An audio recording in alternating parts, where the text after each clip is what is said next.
এই গাইজ আসসালামু আলাইকুম। ঈদুল ফিতরের অগ্রিম শুভেচ্ছা। আপনারা যারা এই ঈদুল আজহা উপলক্ষে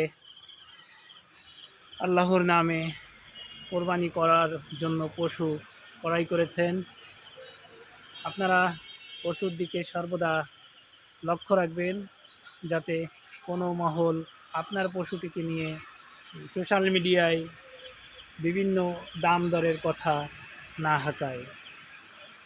কারণ আমরা কোরবানি করি আল্লাহকে রাজি খুশি করার জন্য। সেই জন্য আমাদের সর্বদা আমাদের পশুটির দিকে লক্ষ্য রাখা উচিত এবং আপনারাও নিজেরা সতর্ক থাকবেন যাতে কোনোভাবে পশুটিকে সোশ্যাল মিডিয়ায় এনে দাম দর হাঁকানো না হয়, কত কেজি গোস্ত হবে এই বিষয় বলা বলি না হয়, তাহলে আপনার কোরবানিটি নাও হতে পারে। এই জন্য আপনারা সর্বদা নিজের পশুটির দিকে লক্ষ্য রাখবেন, নিজেরাও সতর্ক থাকবেন। আল্লাহ হাফেজ।